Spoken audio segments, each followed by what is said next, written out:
সম্প্রতি সাইবের বান্দ্রার বাড়িতে দুর্বৃত্তরা ঢুকে পড়ে।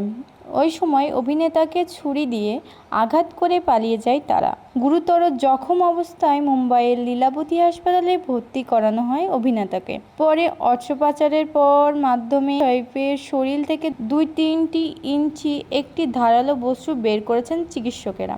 বর্তমানে আইসিইউতে চিকিৎসাধীন রয়েছেন অভিনেতা। এদিকে সাইফ আলী খানের ওপর ছুরি আঘাতের হামলার ঘটনায় তোলপাড় গোটা ভারত। ইতিমধ্যে অভিযুক্ত ব্যক্তি মোহাম্মদ শরীফ উল ইসলাম শেহজাদকে গ্রেপ্তারের পর জিজ্ঞাসাবাদ চালিয়ে যাচ্ছে মুম্বাই পুলিশ।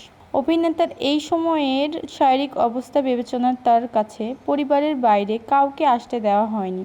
এদিকে সামাজিক যোগাযোগ মাধ্যমে বেশ কিছু ছবি ছড়িয়ে সেখানে দেখা যাচ্ছে শাহরুখ খান এবং সালমান খান বিরাট কোহলি সাইফের সঙ্গে হাসপাতালে দেখা করেছেন। সোশ্যাল মিডিয়ায় ছড়িয়ে পড়া সেসব ছবি মূলত এআই দিয়েই তৈরি করা হয়েছে। সেসব ছবিগুলো নিয়ে বলা হচ্ছে, বলিউড অভিনেতা শাহরুখ খান এবং সালমান খানের হাসপাতালে সাইফকে দেখতে যান। ছবিতে দেখা যায় সাইফ আলী খান হাসপাতালের বিছানায় শুয়ে আছেন, মন খারাপ। তার দিকে তাকিয়ে আছে তাকে দেখতে যাওয়া অভিনেতারা। ভাইরাল হওয়া ছবিতে সেই ছবিগুলোর পোস্টের নিচে একজন শাকিব খান ভক্ত মন্তব্য করেছেন, এআই দিয়ে শাকিব খানকে সাইফ আলী খানের পাশে নিয়ে যাওয়া যায় না। এমন মন্তব্যের পর ভক্ত এআই দিয়ে শাকিব খানকে সাইফ আলী খানের কাছে গেলেন। সেই ছবিতে দেখা যাচ্ছে শাকিব খান সাইফ আলীকে দেখতে হাসপাতালে গেছেন।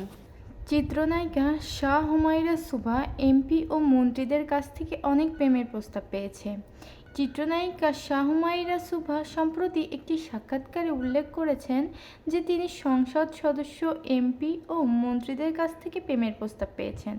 তিনি বলেন, অনেক নায়িকাই এমন প্রস্তাব পান, আমিও ব্যতিক্রম নই। সুভা আরও জানান, ভবিষ্যতে তার নিজেরই এমপি হওয়ার ইচ্ছা রয়েছে। উল্লেখ্য, মূলত নাসিরের প্রেমিকা হিসেবেই তিনি আলোচনায় আসেন। সোশ্যাল মিডিয়ায় তাদের প্রেম বিচ্ছেদ কাণ্ড নিয়ে প্রচুর চর্চা চলছিল। নাসিরের কাছ থেকে বিচ্ছেদের পর গায়ক ইলিয়াসের সঙ্গে মনের লেনাদেনা করেন সুভা, কিন্তু এই সম্পর্কটাও টেকসই হয়নি। সুভা 2021 সালের 1 ডিসেম্বর কণ্ঠশিল্পী ইলিয়াস হোসেনের সঙ্গে বিবাহবন্ধনে আবদ্ধ হন। তবে কয়েকদিন পরে তাদের মধ্যে দাম্পত্য কলহ শুরু হয়, যা পরবর্তীতে গণমাধ্যমে প্রকাশ পায়। সুভার ব্যক্তিগত জীবন নিয়ে বিভিন্ন সময়ে আলোচনা হয়েছে। তিনি জানান, অনেক টাকাওয়ালা গুণী সুদর্শন পুরুষের প্রস্তাব পেলেও মেয়েরা কেবল বিশ্বস্তর জন্যই তাদের প্রতি আকৃষ্ট হয়। অভিনেত্রী হুমায়রা সুভা, যিনি একসময় ক্রিকেটার নাসির হোসেনের সঙ্গে সম্পর্কের কারণে আলোচনায় ছিলেন, সম্প্রতি একটি সাক্ষাৎকারে সাহসী মন্তব্য করেছেন। তিনি বলেন, আমি বয়স 40 পার করলে সুগার মাম্মি হতে চাই।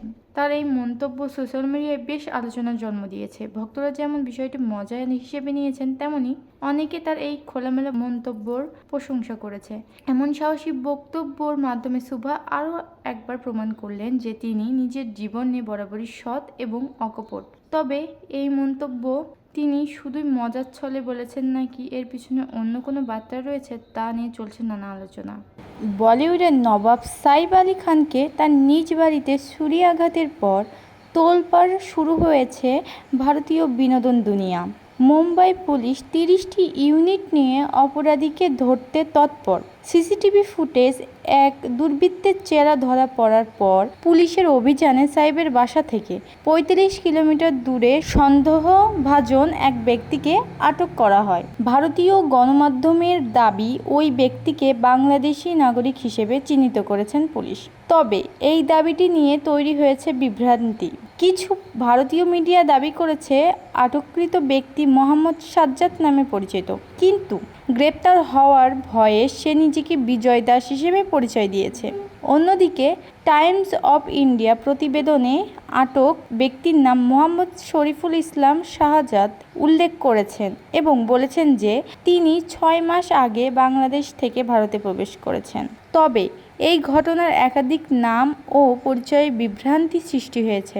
ভারতীয় মিডিয়া বিভিন্নভাবে নাম প্রকাশ করলেও প্রশ্ন উঠছে, বিনা প্রমাণে কিভাবে কাউকে দেশের নাগরিক হিসেবে চিহ্নিত করা হচ্ছে এবং কেন ভিন্ন ভিন্ন তথ্য প্রকাশিত হচ্ছে। কিছু তথ্য ইঙ্গিত দিচ্ছে যে ভারতীয় মিডিয়া সম্ভবত বাংলাদেশকে জড়িয়ে ঘটনা ঘটানোর চেষ্টা করছে।